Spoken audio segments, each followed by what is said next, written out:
perawat. Perkenalkan, nama saya Kilai Nadia, saya sebagai dokter. Perkenalkan, nama saya Rizky Kinanti, saya sebagai ibu dari Dina. Perkenalkan, nama saya Dina Rostiansyah, saya sebagai anak. Perkenalkan, nama saya Raffi Ardiansyah sebagai ayah dari Dina. Perkenalkan, saya Nurullah Umaria, berperan sebagai petugas penyuluh kesehatan. Melalui surat ini, saya, petugas posyandu pada wilayah Talang, menyampaikan laporan perkembangan kasus stunting di wilayah RW 1, Kecamatan Talang, Kabupaten Tegal, Jawa Tengah. Saat ini terdapat 20 balita di wilayah RW 1. Dari jumlah tersebut, 10 balita telah terdeteksi mengalami stunting. Baik, saya akan mengkonfirmasi langsung ke petugas puskesmas ya, Bu. Baik.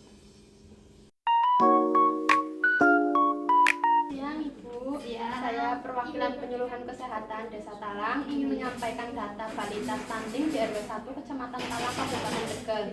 Saat ini terdapat 10 balita dari 20 balita di RW 1 Kecamatan Talang yang terdeteksi stunting, Bu. Nanti saya konfirmasi ke ahli gizi dan dokter terkait nih. Baik, Ibu nanti dengan ibu petugas posyandu ke rumah ibu keluarga stunting nih, apakah mau? baik Ibu, boleh? Baik, saya nanti ikut saya. Baik. Terima kasih.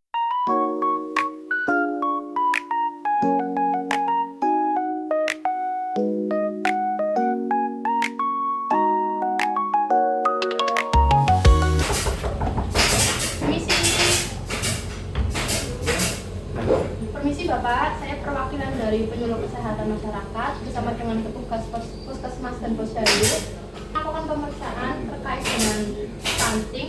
Bagaimana Bapak, apakah boleh? Oh iya, silakan masuk aja. Tidak apa-apa. Silakan.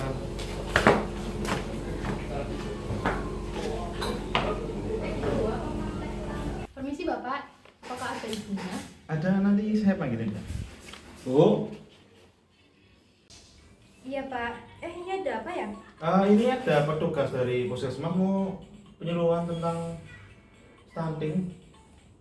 Duduk dulu. Ya ini ada tamu. Adanya sini dulu. Kami dari tim kesehatan desa ingin bertemu untuk memeriksa adiknya. Saya memang cemas. Dina sekarang susah makan dan terlihat kecil. Baik Bu, kita periksa tinggi dan berat badan Dina nggih. Ini hanya butuh waktu sebentar. Baik, Bu.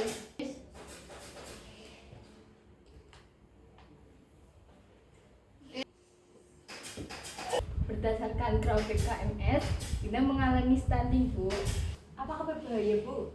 Ibu, stunting itu kondisi yang ditandai dengan kurangnya tinggi badan anak apabila dibandingkan dengan anak-anak seusianya.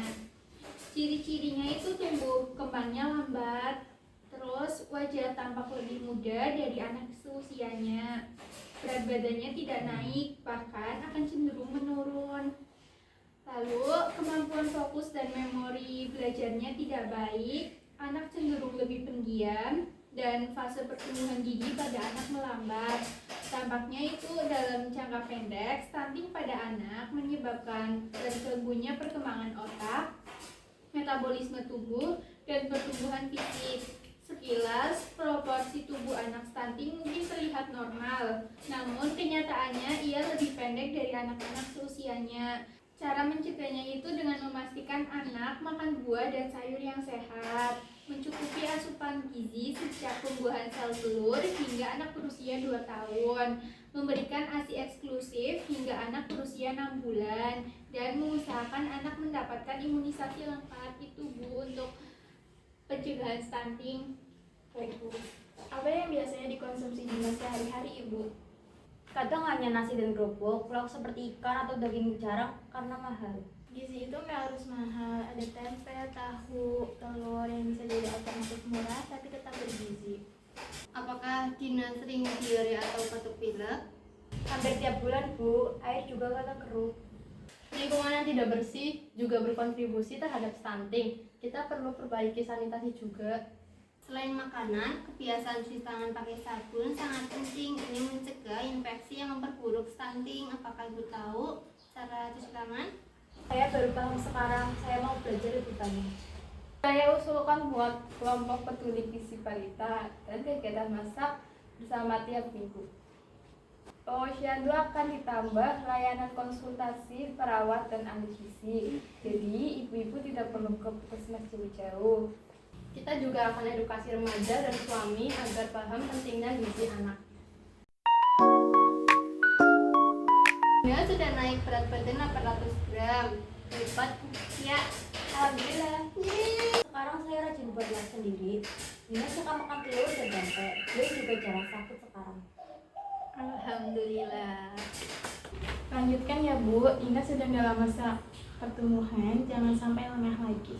Saya dulu malu ke posyandu, tapi sekarang saya tahu stunting bisa dicegah kalau kita tahu caranya. Ibu Kia jadi contoh luar biasa. Semoga makin banyak ibu yang ikut program ini.